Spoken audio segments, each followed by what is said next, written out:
I'm ending the Haneys for good. Rolly Romero signs the death warrant for May 30. The boxing world is on fire right now. Rolly Romero has done exactly what Devin Haney had been fearing for a while. Rolly has officially signed the contract, and now this is no longer a rumor. On May 30 at the Barclays Center, these two will face each other. But this isn't just about signing the contract. As soon as Rolly signed it, the disrespect he showed toward Devin Haney and his father Bill Haney shocked everyone. Rolly posted directly on X saying, "The Haneys have been soft and full of lies from the beginning. I'm coming to end their story for good." But wait, do you think this is just another normal fight? Absolutely not. Behind this fight, there's a brutal truth that Devin Haney may be trying to hide. Everyone knows that in 2024, Ryan Garcia knocked Devin Haney down 3 times in the ring. But did you know that Rolly Romero shocked everyone last year in Times Square by defeating that same Ryan Garcia? Think about it, the Ryan who hurt Haney, Rolly beat that Ryan. So now the real question is, who is actually in danger here? And the story doesn't end there. Behind the scenes, another major scandal is unfolding. There's a fighter whose opportunity has been taken away, Shakhram Giyasov. The poor guy had been waiting for 2 years, but the WBA pushed him aside and gave Haney and Rolly this huge money fight instead. Giyasov's manager has called it disrespectful and unfair. But why? Why did the WBA break its own rules? In this video, we won't just look at how the contract was signed.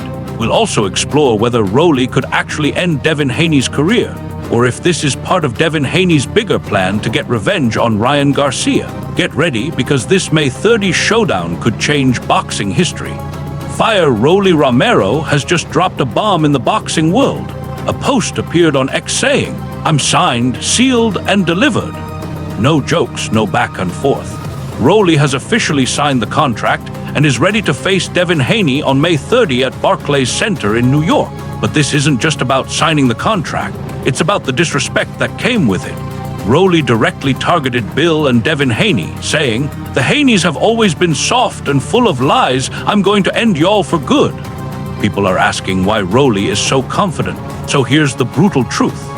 Last year, Ryan Garcia knocked Devin Haney down 3 times in the ring and exposed him badly. But when that same Ryan Garcia stepped into the ring with Rolly Romero in Times Square, Rolly knocked him down and defeated him by unanimous decision. Technically, Rolly did what Haney couldn't do. And that's why on May 30 at Barclays Center, this won't just be a fight for belts. It could be a fight that destroys someone's legacy. Now let's talk about what's happening behind the scenes. Devin Haney, who is currently the WBO welterweight champion with a 33-0 record, is taking this fight. But why? According to reports from Boxing Scene, Haney believes Rolly's offer is a quality opportunity, but the real game is being played by Bill Haney. Right now, he is carefully reviewing every word of the contract's financial structure. Why? Because this fight isn't just a premier boxing champions event, it's expected to become a major pay-per-view event on Prime Video and PPV.com. Haney knows that beating Rolly could mean 3-belt unification. If he wins, he'll gain a huge bargaining chip that could earn him millions in a rematch with Ryan Garcia. In other words, this fight could be the first step in Devin Haney's revenge strategy. But behind all the glitz and glamour, another fighter's career may be getting damaged. Shakhram Giyasov. Giyasov has an undefeated 17-0 record, yet for the last 2 years he has simply been waiting in line for his opportunity. His manager, Vadim Kornilov, told Boxing Scene that the situation is disrespectful and unfair. Back in October, the WBA issued a 30-day mandatory notice, and a purse bid was supposed to happen. But somehow Haney and Rolly managed to get an exception approved instead. Giyasov's lawyer, Pat English, reportedly sent multiple letters to the WBA but received no response. Kornilov even said, Manny Pacquiao, Shakur Stevenson, Conor Benn, and now Haney. How many names will Rolly mention just to avoid fighting Giyasov?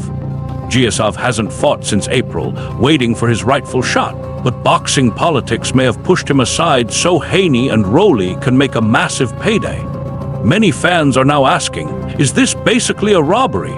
And in the end, every road leads back to Ryan Garcia. On February 21, Garcia defeated Mario Barrios and captured the WBC title.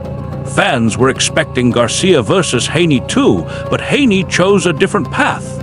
Why? Some believe Haney is still haunted by their first fight.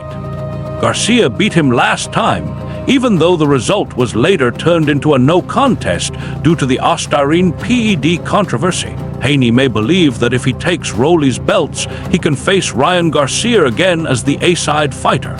But Rolly Romero isn't an easy opponent. He has already beaten Ryan Garcia, and he carries the kind of one-punch power that could test Haney's chin once again. Rolly made it clear, big boy deal, signed, sealed, delivered. He even called Haney a liar and promised to recreate the same painful memories at Barclays Center where Haney has been dropped before. So the big question is this, will Rolly Romero really close the chapter on the Haneys? Or will Devin Haney become a 3-belt champion and set up a massive rematch with Ryan Garcia? On May 30, when the lights come on in New York, we might see the rise of a new king or the fall of one. And who knows, maybe the frustration of fighters like Shakhram Giyasov will end up haunting this entire situation. What do you think? Did the WBA treat Giyasov unfairly? And will Rolly's power be too much for Haney's skill? Let us know your opinion in the comments. Fire, but here's a question that no one seems to be asking. Did the WBA sideline Shakhram Giyasov because they were worried he might defeat Rolly Romero and ruin the entire May 30 plan built around that fight? Are boxing's biggest promoters really interested in the best fighting the best? Or do they simply make the fights that bring in the most money? What's happening to Giyasov could be seen as a sign of boxing's dark side, where business decisions sometimes matter more than fairness in the sport. Think about it, if Rolly Romero defeats Devin Haney, will Ryan Garcia ever give Haney a rematch? Probably not. Ryan would likely go straight to Rolly to get his own revenge. So did Devin Haney take the biggest risk of his career by signing this fight? A loss here could permanently close the door on his chance to get revenge against Ryan Garcia.